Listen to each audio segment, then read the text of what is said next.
UP में मस्जिदों से अजान की आवाज नहीं आती है। अरे भैया आज भी सुनाई देता है अजान और कह रहे हैं कि मस्जिदों से बाहर नहीं जाता। उत्तर प्रदेश में अजान भी हो रही है, नमाज भी पढ़ी जा रही है। आपने एक शब्द कहा कि यूपी में अब कुछ नहीं होता है। हाँ। सड़कों पे नमाज नहीं पढ़ी जाती है। आप बताइए, पढ़ी जाती है सड़कों पे नमाज की नहीं? ईद बकरीद ये जुमला फेंक रहे हैं। भाजपा का साथ मरते दम तक हम नहीं छोड़ेंगे। भाई साहब अंधभक्त ऐसा नहीं कह सकते हो, अंधभक्त वाली बात नहीं करते। कह रहे हैं आपके साथ ही रहे हैं। कितना भारतीय जनता पार्टी का अंधभक्त बन करके रहेंगे। पहले भारतीय जनता पार्टी हिंदू मुस्लिम लड़ा रही थी, अब उसने हिंदू हिंदू में युद्ध करा दिया। नमस्कार, आप देख रहे हैं खबर चौक और मैं हूं अमन सिंह वत्स आपके साथ। पश्चिम बंगाल में चुनाव हो रहे हैं, ऐसे में उत्तर प्रदेश के मुख्यमंत्री योगी आदित्यनाथ का बयान जमकर सोशल मीडिया पर वायरल हो रहा है। मुख्यमंत्री जी ने कहा है कि यूपी में सड़कों पर नमाज नहीं पढ़ी जाती है और मस्जिदों से अजान की आवाजें नहीं आती हैं। उनका ये बयान सोशल मीडिया पर लोग अपनी तरीके से लिखकर वायरल कर रहे हैं, लेकिन लखनऊ के लोगों का इस पर क्या कहना है, आज इन्हीं से बातचीत करेंगे। जिस तरीके से मुख्यमंत्री जी का बयान वायरल हो रहा है, चुनाव तो बंगाल में है लेकिन चर्चा योगी जी की हो रही है। कह रहे हैं कि सड़कों पर नमाज नहीं होती है उत्तर प्रदेश में। बिल्कुल, सड़कों पर कीर्तन होता है, सड़कों पर जलाभिषेक होता है, लेकिन नमाज में दिक्कत है साहब।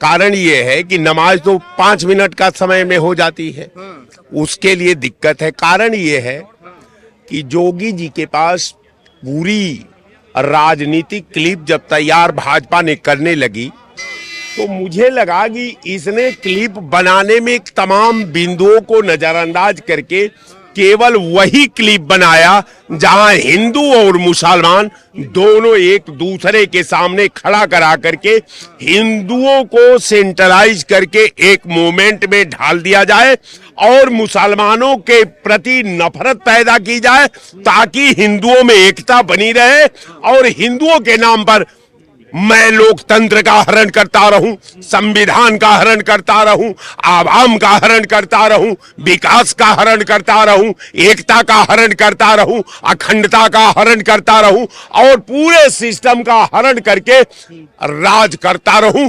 यही भारतीय जनता पार्टी की पॉलिसी। लगातार मुख्यमंत्री जी का बयान वायरल हो रहा है कि सड़कों पर नमाज नहीं होती है यूपी में, अजान की आवाज मस्जिद से बाहर नहीं आती है। किस तरीके से देखते हैं इस बयान को? माननीय मुख्यमंत्री पश्चिम बंगाल में जाके बोलते हैं कि अगर भारतीय जनता पार्टी की सरकार बंगाल में बनी तो गुंडे माफिया मौलाना सड़कों पर झाड़ू लगाते दिखेंगे। ये जुमला फेंक रहे हैं। उत्तर यूपी में किए नहीं है। उत्तर प्रदेश में कितने गुंडे बदमाश अपराधी और मौलाना से और माफिया से कितना झाड़ू लगवाए, आज तक दिखाई नहीं दे रहे हैं। सबको मिट्टी में तो मिला दिए। कहाँ मिट्टी में मिला दिए? गाजीपुर से लेके गाजियाबाद तक सब गुंडे बदमाश अपराधी घूम रहे हैं और सारे गुंडे बदमाश अपराधी भारतीय जनता पार्टी में आ गए हैं। जितने भ्रष्टाचारी हैं भारतीय जनता पार्टी में आ गए हैं। तो ये बाबा जो है केवल जो है जुमला फेंक रहे हैं। जुमला फेंक रहे हैं बंगाल में जाके। जितना उत्तर प्रदेश के गुंडे माफिया अपराधी है भारतीय जनता पार्टी में बाबा के अगल बगल बैठते हैं, वो नहीं दिखाई दे रहे हैं। बाबा आप तो संत महंत मुख्यमंत्री हैं, योगी भी हैं, आपको ऐसी बाणी बोलना चाहिए कि जो जनता के दिलों में बस जाए। लेकिन आप ऐसा बोल रहे हैं कि जनता हंस रही है कि जब यहाँ आप गुंडा बदमाश अपराधी को खत्म नहीं कर पा रहे हैं, महिलाओं की सुरक्षा नहीं दे पा रहे हैं और उसके बाद बोल रहा है कि अजान मस्जिदों से बाहर नहीं जा रहा। अभी मैं अपने गांव आजमगढ़ गया था, अरे भैया आज भी सुनाई देता है अजान और कह रहे हैं कि मस्जिदों से बाहर नहीं जाता। तो इस तरह की भाषा क्यों कहते झूठ बोल रहे हैं क्या? अरे कहते हैं कि गाय नहीं कट रही है और रोज गाय कसी हो रही है, रोज पता नहीं कहते कि कैसे जो है पैरों में गोली मारी जा रही कि गौकसी करने जा रहा था। तो आप बताइए रोज कट नहीं रहे तो कैसे ये सब हो रहा है? तो बाबा आपके सरकार में गाय कट रही है, उत्तर प्रदेश में कट रही है, आप गोरक्षक पीठ के पीठाधीश्वर भी हैं, आपकी ज्यादा जिम्मेदारी बनती है। लेकिन आप माननीय मुख्यमंत्री हैं, इसलिए हम लोग सवाल करते हैं कि आपके शासनकाल में आज भी गाय कट रही है। सच्चाई ये है गुंडे माफिया अपराधी सब आपके पार्टी में आ गए हैं, आपके अगल बगल बैठते हैं। गाजीपुर से लेके गाजियाबाद तक और इलाहाबाद से लेके गोरखपुर तक के जितने गुंडे बदमाश माफिया हैं वो सब आपके पार्टी में है, भारतीय जनता पार्टी में है। आपने एक शब्द कहा कि बंगाल में जाके मुख्यमंत्री जी जुमला फेंक रहे हैं। एकदम जुमला फेंक रहे। मैं माननीय मुख्यमंत्री जी से पूछना चाहता हूं कि आपको जनता ने, उत्तर प्रदेश की जनता ने आपको मुख्यमंत्री बनाया है, यहाँ की जनता के चिकित्सा, शिक्षा, रोजगार और महिला सुरक्षा पे आप नहीं ध्यान दे रहे हैं। आप पश्चिम बंगाल में जाके जुमला फेंक रहे हैं।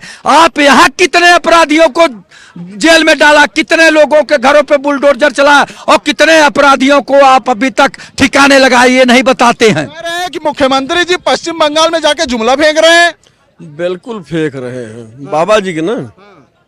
बाबा जी बिल्कुल जा करके बंगाल के चुनाव में वहां पर जुमलेबाजियां कर ही रहे हैं। बाबा जी जो सिर्फ जुमलाबाजी हो रही है। एकदम कर रहे हैं। जैसे बाबा जी कहे कि मौलाना के ऊपर कि भारतीय जनता पार्टी की सरकार बनेगी तो पश्चिम बंगाल में मौलाना लोग झाड़ू का काम करेंगे। जो है उत्तर प्रदेश में कितने मौलाना जो है झाड़ू का काम कर रहे हैं। लेकिन कह रहे हैं कि उत्तर प्रदेश में सड़कों पर नमाज नहीं होती है, मस्जिदों से अजान की आवाज नहीं आती है। पश्चिम बंगाल में रोडों पर नमाज होती है, रोड पर होती है। कह तो यही रहे हैं। कहने से क्या हुआ, जो है ये सब राजनीति की जा रही है, इसीलिए ये बयान दिए जा रहे हैं। हित पर बात नहीं करेंगे, चाहे किसी की भी सरकार आ जाए। बेरोजगारी की बात नहीं होगी, भ्रष्टाचार की बात नहीं होगी, बस हिंदू मुस्लिम की बात कर दीजिए, मंदिर और मस्जिद की बात कर दीजिए। मुसलमान रोड पर जो है नमाज पढ़ता है, अगर मुसलमान कहाँ रोड पर नमाज पढ़ रहा है, कहीं तो नहीं पढ़ रहा है। बस ये योगी जी की पहले पढ़ रहे थे यूपी में, अब बंद हो गया है। पहले कहाँ रोडों पर पढ़ रहे थे। आज भी जो है जब मुसलमानों का जो है जब ईद और बकरीद होती है तो अभी भी जाकर के देख लीजिएगा भाई साहब की एक साइड की रास्ता बंद कर दी जाती है। भारतीय जनता पार्टी की सरकार है जो है अभी भी बंद कर दी जाती है। अभी भी हो रहा है। अभी ईद के समय में ये राष्ट्रीय मुस्लिम मंच के इंद्रेश कुमार जी चलाते हैं, संचालन करते हैं जो है। मैं भी गया था, उसमें जो है जगदम्बिका पाल भी आए थे। मैं वहां पर देखा कि एक साइड की रास्ता बंद कर दी गई थी। यूपी में कुछ नहीं होता है अब सब ठीक ठाक है यहाँ पर। और योगी की 27 में फिर से वापसी है और इसके बाद पीएम की तैयारी उनकी है।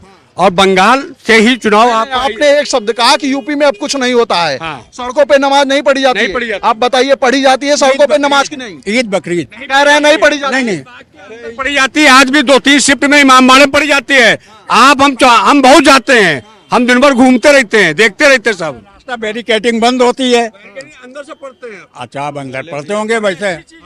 नहीं, ये अच्छी चीज है, सबका सम्मान है। मंदिर वाले मंदिर में पढ़ते हैं, हनुमान चालीसा पढ़े आराम से बैठ के, और वो अपना जो है उस मस्जिद। सवाल ये उठा रहे हैं कि मुख्यमंत्री जी अगर प्रचार करने के लिए पश्चिम बंगाल गए हैं तो यही एक बात है रखने के लिए लोगों के सामने। नहीं, उन्होंने एक जो है उदाहरण दिया था उनको। बाकी जो है बंगाल में आपकी ममता बनर्जी का काम खत्म हो चुका है। अब बीजेपी की सरकार वहाँ बनने जा रही है, वहीं से आपको मिश्रा जी कह रहे थे कि यूपी में भी सुपड़ा साफ होने वाला है, पश्चिम बंगाल में तो हो ही रहा है। मिश्रा जी मेरे बड़े भाई हैं, वो जो कह रहे हैं उनसे हम बहस नहीं कर सकते। वो बड़े भाई वहाँ आदरणीय है। बात और सुनिए उनकी। वो मिश्रा जी तो कुछ अनुभव है, बता रहे हैं। नहीं बता रहे हैं, लेकिन हमारा अनुभव थोड़ा सा इन्होंने दिया है ना, तो इसलिए जो है वापसी जो है बंगाल से ही वापसी मिलेगी। बंगाल से वापसी होने वाली है, कहीं नहीं वापसी होने वाली। अरे वाजपेयी जी कितना भारतीय जनता पार्टी का अंधभक्त बन करके रहेंगे।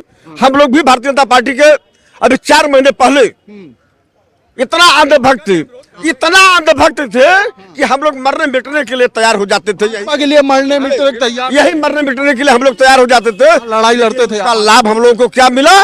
अपमान होने का काम हुआ जो है। अभी चट्टी चौराहे पर कहीं इकट्ठा हो जाइए 3 आदमी, हर तीसरा व्यक्ति जो होता है वह सबर समाज को गाली देने का काम करता है जो है, और आपस में इतनी बैर हो चुकी है। और ये भाजपा के ये बैर कौन करवाया? अभी कल की बात हो, एक महानुभाव यही पांडे जी है, मैं तो नाम नहीं जानता हूँ, वह टीका लगाए हुए थे। एक महानुभाव कहे कि टीका मिटा दीजिए। यही दारू सफा की 1 नंबर गेट की बात है। हम ही लोगों के बीच को पांडे जी है जो है वैगनार गाड़ी से आते हैं, एक ही होंगे भी जो है। ये भाजपा के इतने पुराने नेता नाराज हैं। भारतीय जनता पार्टी की सरकार है, लेकिन कहा जाता है कि टिकवा उतार दीजिए। भीम आर्मी जो है जहां चाहती है यही भारतीय जनता पार्टी की सरकार में परमिशन ले लेती है, उसको परमिशन मिल जाता है। लेकिन सबड़ समाज को कहीं धरना प्रदर्शन करने के लिए परमिशन नहीं मिलता है जो है। भाई साहब अंधभक्त, अभी आप बताए ना, मैं भी परामर्श जवाब ले लें इनसे। सुनिए, दिल्ली में सबड़ समाज इतना बड़ा आतंकवादी हो गया कि जो दिल्ली की सरकार उनको परमिशन नहीं दी, जो कि हम लोगों के पुरोधा अगुआ कहते थे कि सबड़ समाज जो है बुद्धिजीवी, हम कोई बवाल नहीं करेंगे, शांत प्रिय तरीके से अपना धरना प्रदर्शन करेंगे। लेकिन भाई साहब आतंकवादियों जैसा सलूक हुआ जो है, 10 आदमी इकट्ठा हुए, फेंक दो बाहर ले जाकर के जो है, इस तरीके से। लेकिन हम लोगों से अच्छा तो भीम आर्मी प्रमुख है जो है कि जहां चाहता वहां धड़ल्ले से जाकर के परमिशन लेकर के अपनी बातों को बुलंद करता है जो है। इस वास्ते हम लोग जो है अब भारतीय जनता पार्टी के साथ नहीं है। ये भारतीय जनता पार्टी चंद्रशेखर रावण का सपोर्ट कर रही है, ओवैसी का सपोर्ट कर रही है जो है। आपके पुराने साथी आपका साथ छोड़ रहे हैं और आपको बता रहे हैं अंधभक्त, तो कैसे सरकार बनेगी दोबारा बताइए। ऐसा नहीं कह सकते हो, अंधभक्त वाली बात नहीं करते। कह रहे हैं आपके साथ ही रहे हैं, उन्होंने मिश्रा जी ने खुद वोट दिया है, छोड़ दिए साथ। ठीक नहीं, वो नहीं छोड़े, हम भी अंधभक्त थे। सुनिए तो वो कह रहे हैं हम भी अंधभक्त थे, लेकिन अब नहीं है। नहीं, ऐसा नहीं है भाई साहब, हमारे यूजीसी जब खत्म हो जाएगा तो फिर आ जाएंगे। जब तक चुनाव आएगा तब तक ये मेरे साथ और बीजेपी के साथ छोड़ दिए हैं। अभी तो कुछ भी है, अब इसका नुकसान हो गया पश्चिम बंगाल में ना। नहीं होगा, कहा यूजीसी वापस हो गया क्या? वापस हो गया यूजीसी, हो जाए। यूजीसी वापस हो गया, यूजीसी वापस हो गया, हाँ या ना? नहीं, वापस नहीं होगा। तो इसका इफेक्ट पड़ेगा कि नहीं? नहीं, थोड़ा सा इफेक्ट पड़ेगा, लेकिन सरकार बंगाल में बीजेपी की ही बनेगी। कह रहे हैं कि इफेक्ट पड़ेगा, लेकिन पश्चिम बंगाल में सरकार भाजपा की बनेगी। समय का इंतजार कर लीजिए, अब ज्यादा दिन नहीं बचा होगा, पता लग जाएगा।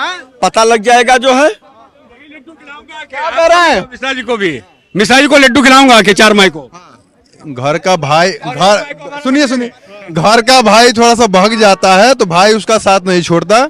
यूजीसी आया है, ठीक है, उसका हम विरोध करते हैं, हम भी स्वर्ण समाज योगी जी का साथ और भाजपा का साथ मरते दम तक हम नहीं छोड़ेंगे। और फिर से 2027 में सत्ता आ रही है, भाजपा की पूर्ण बहुमत आ रही है। फिर आप ऐसे बयान देंगे तो आप ही के पुराने साथी कहेंगे अंधभक्त हैं। वो हमारे भाई हैं, बड़े भाई हैं। और फिर मैं विरोधियों को कहना चाहता हूँ, कोई माई का लाल हो तो 2027 में भाजपा को नाराज होकर जा तो रहे, वापस लाइए। नहीं जाएंगे, वो आज नाराज हैं। जब समय आएगा तो आ जाएंगे। समय अभी है, कहाँ है साथ?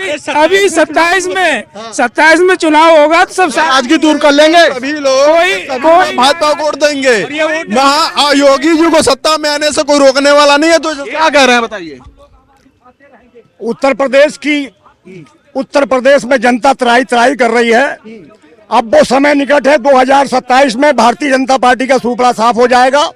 पहले भारतीय जनता पार्टी हिंदू मुस्लिम लड़ा रही थी, अब उसने हिंदू में युद्ध करा दिया यूजीसी लाके। तो अब लोग इस पार्टी से मतलब एकदम पूरी तरीके से प्रताड़ित हैं। फिर भी भाजपा वाले चिल्ला रहे हैं कि भाजपा की सरकार रहे। समाज की बात, हमारे वो भी ब्राह्मण समाज है, इधर भी दोनों खड़े हो बहस कर रहे थे। आप ये बताइए, अगर इनकाउंटर की लिस्ट उठा लो तो सबसे ज्यादा ब्राह्मण के एनकाउंटर हुए, दूसरे नंबर पे यादव के एनकाउंटर हुए, तीसरे नंबर पे मुसलमान के एनकाउंटर हुए। और सजातीय लोगों के अपने एनकाउंटर क्यों नहीं हुए? 100 मर्डर के मुकदमे हैं, 100 मर्डर के मुकदमे हैं, 114 मुकदमे हैं, पर कोई कार्रवाई नहीं हुई। विजय मिश्रा जो विधायक थे, विजय मिश्रा वो क्रिमिनल थे, उन पर मुकदमे लगा के उन्हें जेल में भेज दिया। मगर विजय मिश्रा के लड़के की क्या गलती थी? वो विदेश से पढ़ के जब लौट के आया तो उसे पकड़ के इसी सरकार ने जेल भेज दिया था। मतलब इन सब चीजों की नाराजगी है। क्या मतलब है? आज समाजवादी पार्टी को लोग बुरा कहते हैं। समाजवादी पार्टी ने जनेश्वर मिश्रा पार्क बनवाया, किसके नाम पे बनवाया? ब्राह्मण के नाम पे बनवाया। आज एक विधायक है माता प्रसाद पांडे समाजवादी पार्टी में, उन्होंने नेता प्रतिपक्ष बना दिया। तो आज समाजवादी पार्टी ने परशुराम जयंती पर 2 छुट्टी करी और इस सरकार ने आते ही वो छुट्टी खत्म कर दी। कौन है ब्राह्मण के तैसी? कौन? सबका इफेक्ट पड़ेगा, इन सबका इफेक्ट पड़ेगा, इन सबका इफेक्ट इतना पड़ेगा कि अगर समझदारी से काम लिया, अगर 20% सवर्ण हुई, 20% सवर्ण ने अगर समाजवादी पार्टी को सपोर्ट कर दिया तो उत्तर प्रदेश सब समाज भारतीय जनता पार्टी का सवाय हो जाएगा। अच्छा, एक सवाल और है कि मुख्यमंत्री जी पश्चिम बंगाल में जाते हैं प्रचार करने तो कहते हैं कि यूपी में सड़कों पर नमाज नहीं होती है और अजान की मस्जिद से आवाज बाहर नहीं आती है। क्या कहना चाहेंगे उनके इस बयान पर? बहुत वायरल हो रहा है। उत्तर प्रदेश में अजान भी हो रही है, नमाज भी पढ़ी जा रही है, और ईद और बकरा ईद पे तो मुख्यमंत्री जी झूठ बोल रहे हैं। अब मुख्यमंत्री तो कुछ भी बोल सकते हैं, मुख्यमंत्री क्या है, कोई रोकने वाला है मुख्यमंत्री को? मुख्यमंत्री कोई नहीं रोक सकता। प्रधानमंत्री बात थोड़ी बोलेंगे। प्रधानमंत्री रात में नोटबंदी कर देता है, पूरे देश में नोटबंदी हो जाती है, एक रात में कोरोना का बंद कर दिया, पूरे देश में बंद हो गया, तो कुछ भी बोल सकते हैं। तो माना जाए झूठ बोल रहे हैं कि सही बोल रहे हैं, ये बताइए। हैं? झूठ बोल रहे हैं मुख्यमंत्री जी कि सही बोल रहे हैं? अब मुख्यमंत्री जब गए हैं दूसरे प्रदेश में, प्रचार तो करना ही है उनको। आज वो सरकार अगर बीजेपी बन जाएगी तो वहां के मौलाना भाग जाएंगे, वहां के मौलाना झाड़ू उड़ाएंगे क्या? वहां के मुसलमानों को भगा देंगे क्या? जो यहाँ के मुसलमान, यहाँ के मौलाना झाड़ू लगा रहे हैं क्या? यहाँ के कोई मौलाना झाड़ू लगा रहा है? लेकिन फिर भी बयान दिए जा रहे हैं ऐसे ही। बयान तो भाई मुख्यमंत्री है, कुछ भी कर सकते हैं। ठीक है, तमाम ये लखनऊ के लोग हैं, सबकी अपनी अपनी राय है, लेकिन जिस तरीके के बयान पश्चिम बंगाल के चुनाव से निकल के आ रहे हैं उत्तर प्रदेश के मुख्यमंत्री योगी आदित्यनाथ के, उसको लेकर सियासी चर्चा लगातार बनी हुई है। देखना है कि आने वाले चुनाव में इसका क्या इफेक्ट पड़ता हुआ नजर आता है। इस बातचीत में इतना, ऐसी खबरों को आपके बीच में लेकर आते रहेंगे। तब तक देखते रहिए खबर चौक। कैमरा पर्सन अभिजीत के साथ अमन सिंह वत्स, लखनऊ।